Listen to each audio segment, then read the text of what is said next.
Hai, Assalamualaikum dan selamat sejahtera cikgu ucapkan kepada semua pelajar. Pada hari ini kita akan masuk bab 8, tumbuh-tumbuhan semula jadi dan hidupan liar di dunia. Pada hari ini ataupun pada slide kali ini cikgu akan terangkan tajuk 8.1 iaitu tumbuh-tumbuhan semula jadi dan hidupan liar di dunia. Kita nak lihat apakah tumbuh-tumbuhan dan juga hidupan liar di dunia pada 4 kawasan berikut. Yang pertama ialah gurun panas, yang kedua hutan monsun tropika, yang ketiga hutan daun luruh sederhana dan yang keempat adalah hutan konifer. Baiklah, untuk slide pada hari ini kita fokus kepada dua kawasan dahulu. Yang pertama ialah gurun panas dan yang kedua ialah hutan monsun tropika.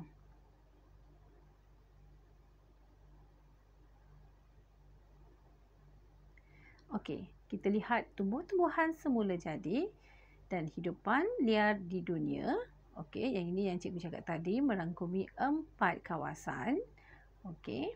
Ini secara umumnya kawasan ni mengikut peta ini menunjukkan 4 kawasan yang berbeza. Okey, di mana kalau kita lihat yang berwarna orange itu ialah kawasan hutan konifer. Kemudian yang berwarna di bawahnya ialah hutan daun luruh sederhana. Yang warna hijau adalah hutan monsun tropika dan yang macam warna hijau itu adalah kawasan gurun panas. Okey. Kita lihat gurun panas dahulu.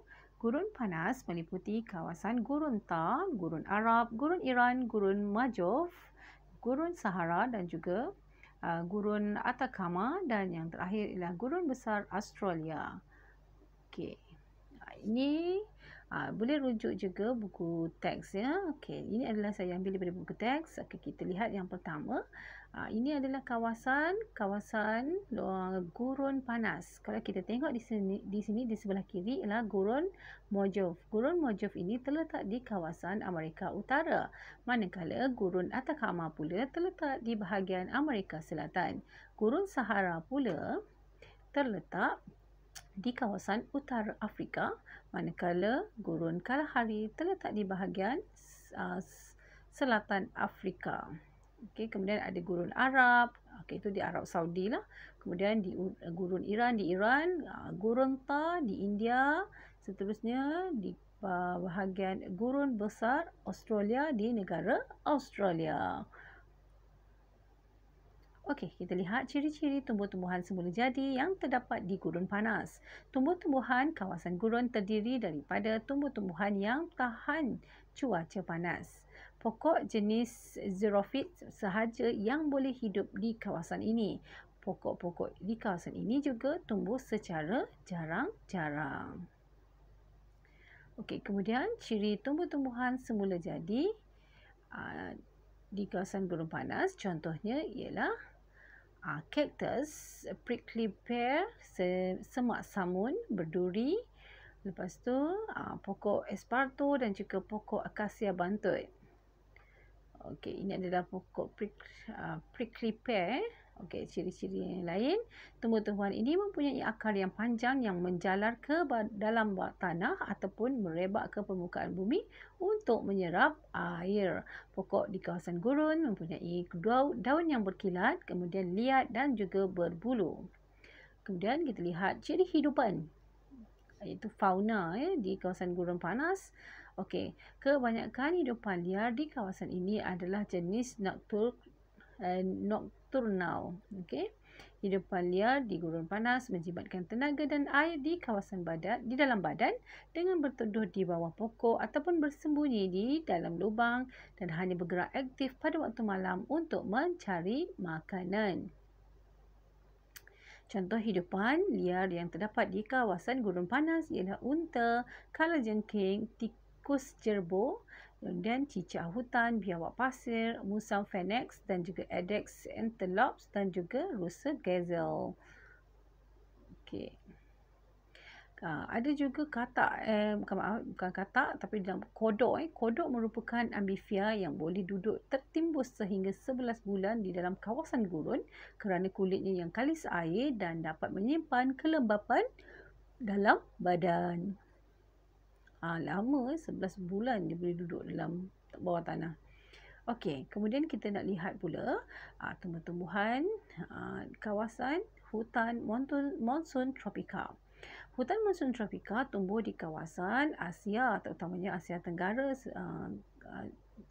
seperti India, Sri Lanka, Bangladesh, Filipina, Myanmar, Thailand, Laos dan juga mengalami musim kering dan juga musim hujan yang nyata. Okey, kita lihat dekat sini. Negara dan juga lokasinya ialah contohnya negara India terletak di Mangalore, kemudian Myanmar, Mandalay, Yangon. Di Thailand pula ada kawasan yang bernama Nakhon Ratchasima dan juga Kananapuri. Kemudian di Sri Lanka ada Taman Negara Yala. Okey, ini adalah kedudukan lokasi kawasan hutan monsun tropika.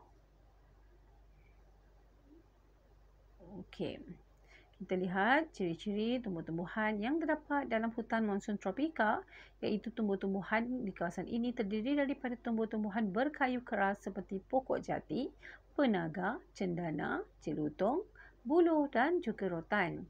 Ciri-ciri tumbuhannya ialah pokok-pokok yang ada dalam kawasan ini akan tumbuh sehingga 20 hingga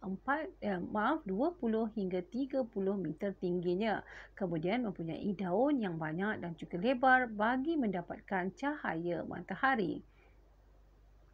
Seterusnya, hujung daun pula adalah berbentuk tirus. Hutan ini jarang dan juga kelihatan berlapis-lapis tetapi tidak begitu nyata. Seterusnya, pelancong boleh menemui salah satu bunga terbesar di dunia iaitu Rafflesia Carey yang terletak di Taman Negara Koh Sok iaitu di Thailand.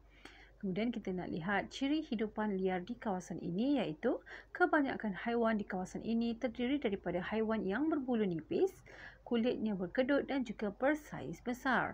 Haiwan seperti rusa dan gajah terletak ataupun terdapat di lapisan lantai hutan, maksudnya di bahagian bawah hutan. Okey, kemudian kita nak lihat selain daripada itu, di bahagian lapisan atas hutan pula terdapatnya monyet dan juga pelbagai jenis burung. Terdapat juga haiwan karnivor seperti harimau Bengal, ular dan juga buaya. Sekian sahaja tajuk kita pada hari ini dan kita akan tengok lagi 2 kawasan pada slide yang akan datang. Sekian sahaja dari cikgu. Assalamualaikum dan selamat sejahtera.